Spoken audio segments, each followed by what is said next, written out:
Welcome to the MMA Fight Picks Podcast with your host, Aaron Weidman. All right, everyone, welcome to the MMA Fight Picks Podcast. I'm your host, Aaron Weidman. I'm sorry I'm a bit late this week. I think I got everything working. Hopefully we have some sportscasters pop in to say hi today. We're trying to get a category going on HAPPS TV. And for those of you that don't know what HAPPS TV is, it is basically it's a world-class broadcasting platform where you can multi-stream, and it's got its own community as well, eager to collaborate, and a simple way for viewers to support other viewers financially, which is pretty cool. You don't get a lot of that with the YouTube and whatnot. So I will be glad to answer more questions later. But first, let's pay the bills real quick. All right. Yes, I am talking about today's sponsor, Manscaped. Yeah, listen to that. We got fancy Manscaped music now. Flowers are blooming, the grass is growing, and it's time to chop the weeds. Thanks to our sponsor, Manscaped. You can trim your holes safely and efficiently. I'm talking about ball trimmers. I'm also talking about your above-the-waist holes. Have you heard of their Weed Whacker? Their nose and ear hair trimmer provides proprietary skin-safe technology, which helps prevent nicks, snags, and tugs in those delicate holes. No more gross no hairs flying around in the wind. I'm going to tell you something. When you get a little north of 50, nose hairs are real, y'all, and ear hair. I'm just saying. The premium Manscaped Weed Whacker uses a 9,000 RPM motor-powered 360-degree rotary dual-blade system. Wow. Manscaped is making whacking your weeds a time to look forward to, delivering maximum confidence while providing hygiene. Speaking of incredible hygiene, Manscaped has formulations to keep you fresh and ready for everything that comes your way all day. The Crop Preserver is an anti-chafing ball deodorant and moisturizer. And then we have the Crop Reviver. It's like a spritz for your balls in the middle of the day. You just spray it on, and it keeps you smelling fresh down there, just like spring flowers. Speaking of smelling fresh, complete your grooming game this spring with the new refined cologne signature scent by Manscaped. This stuff is legit. It'll have you smelling like royalty. So smell good, feel good this spring. Do yourself a favor and always use the right tools for the job. Get 20% off and free shipping with promo code MMAFP at manscaped.com. That is 20% off and free shipping with the promo code MMAFP at manscaped.com. It's spring cleaning, baby, and your balls will thank you. All right. So enough of that. Let's talk about fights. Let's talk about last week first, okay? Because, man, there's a lot to unpack here. And wherever you are, this is a totally interactive broadcast, whatever you want to call it. Feel free to say hello. And I'll actually be doing a lot of the other people's podcasts tomorrow. It's kind of cool. So, whoops. I accidentally locked comments. I did not mean to do that. So, anyway, let's talk about last week here. That is UFC 261. A whole lot went down. Starting, a little further down the card, but oh man, some of this stuff is going to be a little hard to talk about. But let's talk about Randy Brown. A couple of these I got wrong against Alex Oliveira. I picked him to win, Alex Oliveira, that is, and he did not. Fell to like a one-arm choke right there. I believe it's the first round. Yeah. Yeah, first round. 10 seconds to go. Crazy. Now, underdog pick I had Anthony Smith beating Jimmy Crute. And I'm going to tell you, I didn't understand why he was an underdog in the first place. And I will cite what many people get mad about, but the strength of schedule, okay?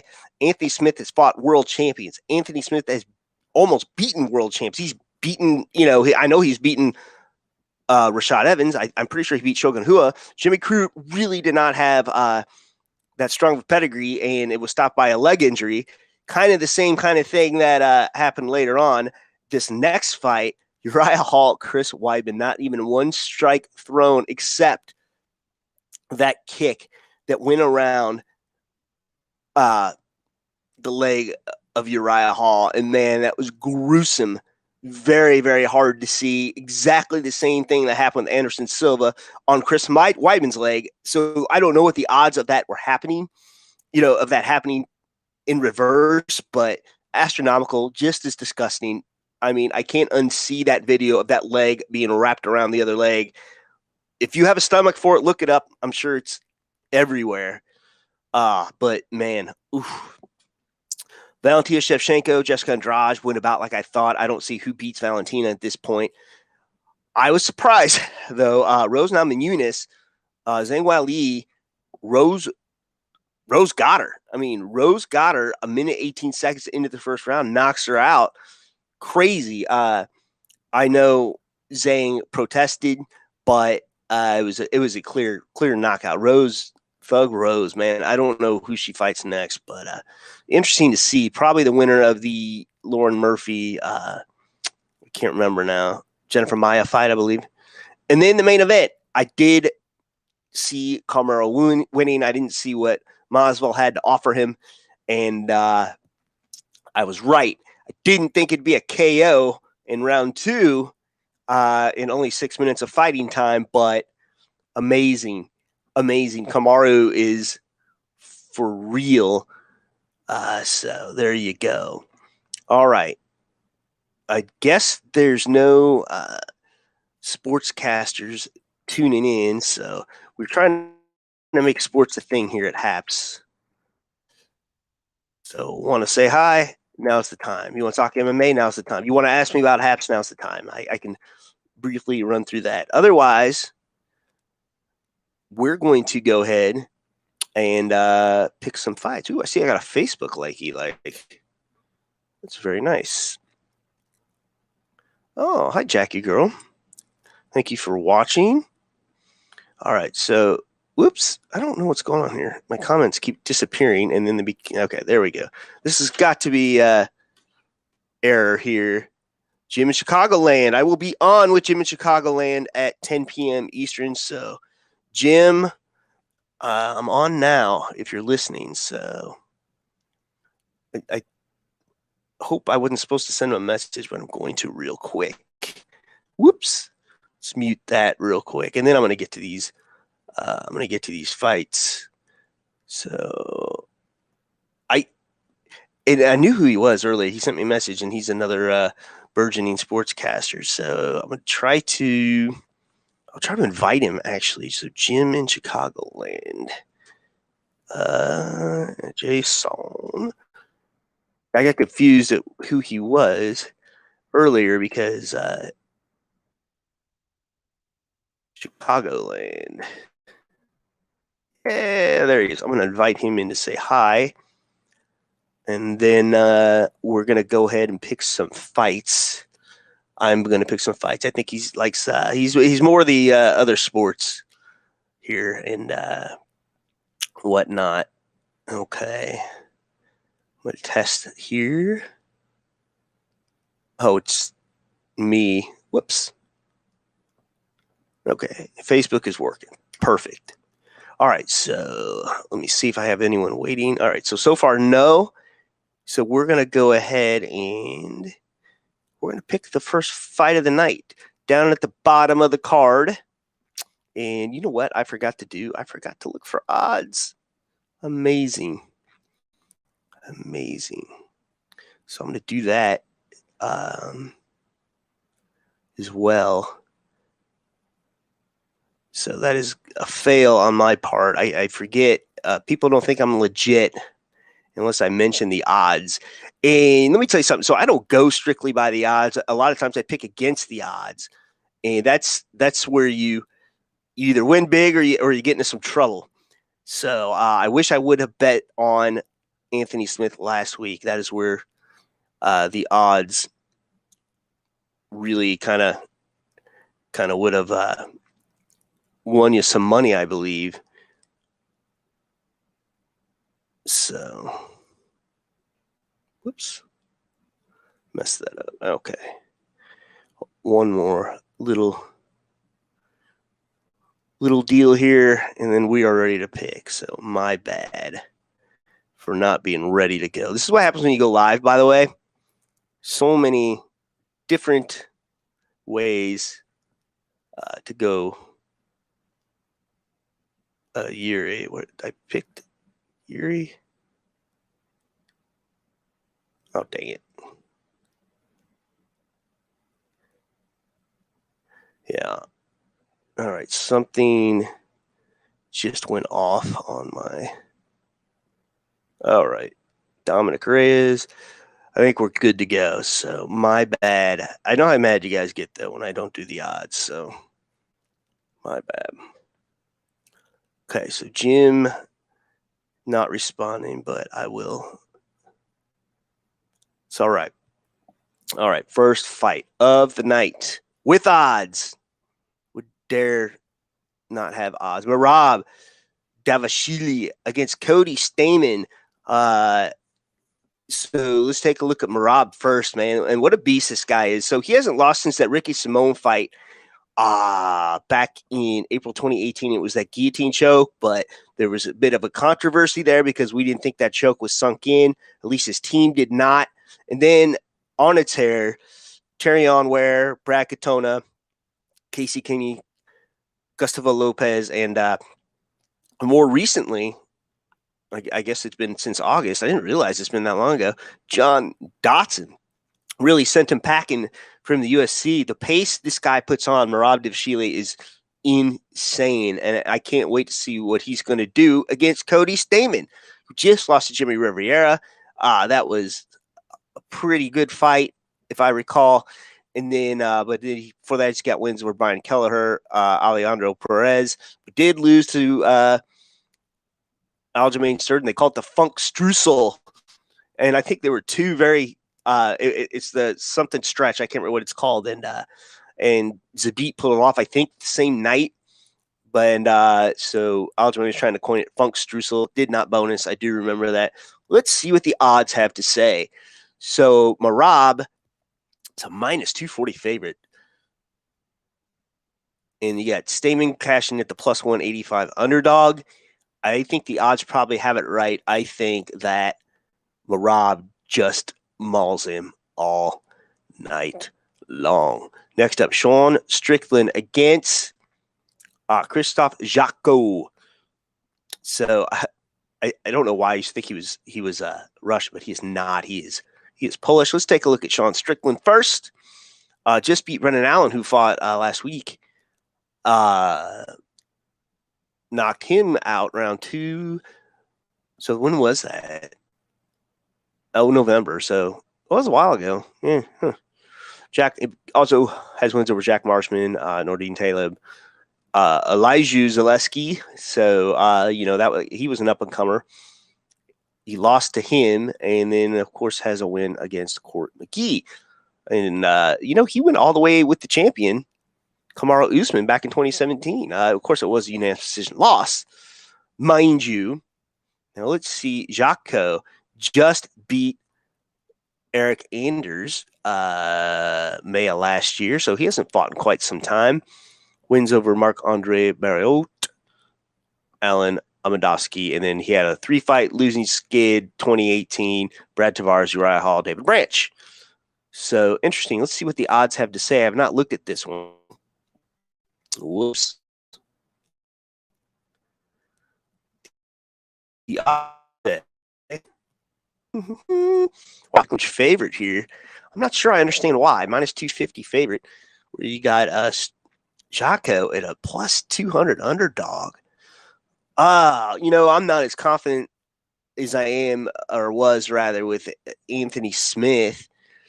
But yeah, I don't know. That Brendan Allen one's kind of a big deal. I mean, I guess Jotko did beat Eric Anders. Does Eric Anders not carry that much weight? I mean, he has lost the top guys. Don't get me wrong, but Tails Lady's no joke. Eric Anders is no joke. I mean, but again, Brendan Allen's no joke on the Sean Strickland end. Yeah. I don't know, man. And this is at middleweight. So, interesting. Yeah, he's moving up to middleweight. No, it's not his first fight, though, at middleweight. I take that back. No, it is. hang on. This makes a big difference here. This makes a difference here. Oh, and he missed weight terribly. I don't know. I'm going with the upset Jotko here. I'm not going to keep going back and forth on this all night long. Next up, Iwan Cutabella against Dustin Jacoby. Let's take a look at Justin here. Man, he hasn't lost since Glory 34 back in 2016. But not a real who's who of guys I've ever seen here. He's a Contender Series guy. Beat Ty Flores on the show. Comes into the UFC, beats Justin Ledet and Maxim Grishin. Let's take a look at Iwan here. Of course, I did not mention this fight is taking place at light heavyweight. Yeah, he just lost to Managwev Anakalov. I think that's who. Yeah, this was October. It's the guy beat Weidman fought. Lost to him twice in a row. I don't remember. I do remember. No, this is not the guy Weidman fought. I forgot. Okay. Yeah, it was the big controversial stoppage back in February of last year. So they came back and rematched after being canceled a million times due to COVID back in October. And then, same result, except for it wasn't really contested. Before that, it's got wins over Khalil Roundtree, a loss to Glover. Everyone loses to Glover. Interesting. Huh.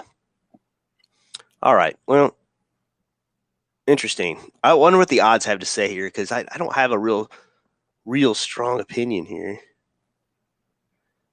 What'd I do? Okay, I lost the odds. How do you lose the odds? I don't know. So the odds say, Iwan is a slight favorite. Jacoby is a plus 110 near even. So minus 130 for Iwan. Huh. Yeah. I'd probably go with that. I'd probably go with Iwan here because, he's certainly got more octagon experience. Oh, man. Featherweight's going at it here.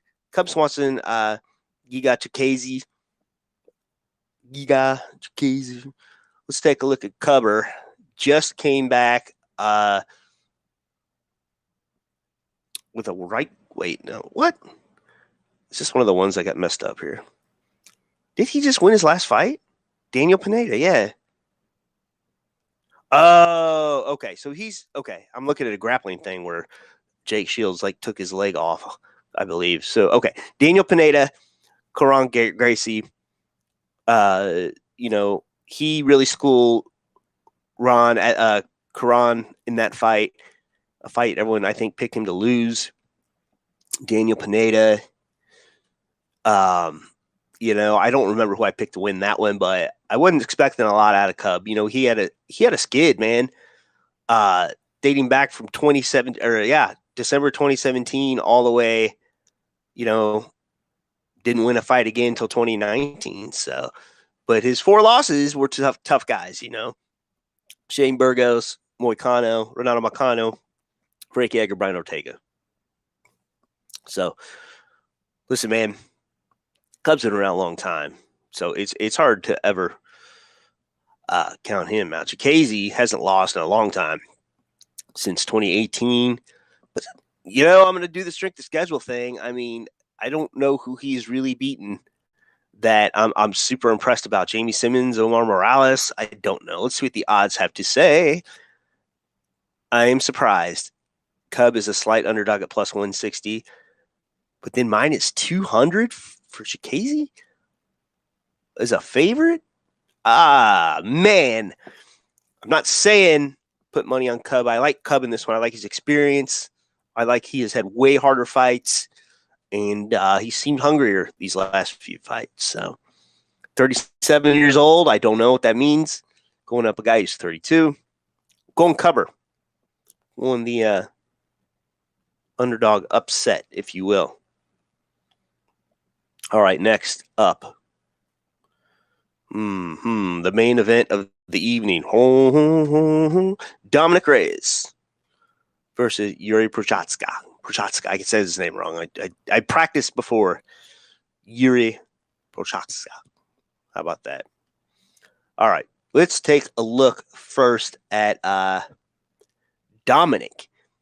I had him to win the Jan Blachowicz fight because I thought he beat Jon Jones. But no.